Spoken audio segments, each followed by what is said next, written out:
baka may gusto kayong mga pasalamatan, yung Clash Nation natin at mga supporters ninyo.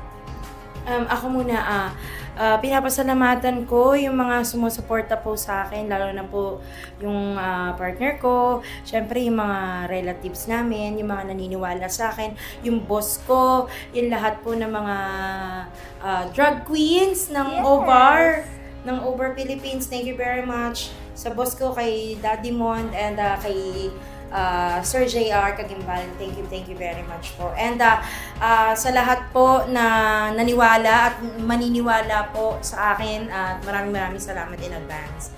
Thank you! Ang taas. Ay, ako naman, I just wanna thank God, of course, for this opportunity and for the talent. And I just wanna thank Jimmy and the Clash family for believing in me na bigyan ako ng another chance for the season. Kasi 'di ba, sobrang dami naming The Clash na mga contestants. Pero naniwala sila sa atin. So ang laking factor nun kasi ang daming magagaling pero we're chosen.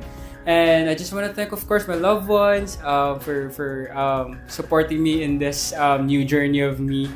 I just want to thank also my dad in heaven na dati siya yung nagsusundo at hatid sa akin. Pero alam ko nanonood siya sa akin ngayon. And of course, sa lahat ng mga sumusuporta sa akin simula nung una. Alam ko for some time natulog yung career natin, like hindi tayo masyado active. Pero this time, ino-offer ko lahat ng mga gagawin ko sa inyo. Sana nagugustuhan niyo yung mga pinapakita ko sa The Clash Arena. Yun lang. Thank you again. Yes. I just want to thank my mom and dad sa pag-support po sa akin. Every time sa may mga contest po, and of course sa mga friends ko and mga nagsusupport po sa akin. And to my inspiration po, thank you for your support. Yes. And welcome sa The Clash. The inspiration!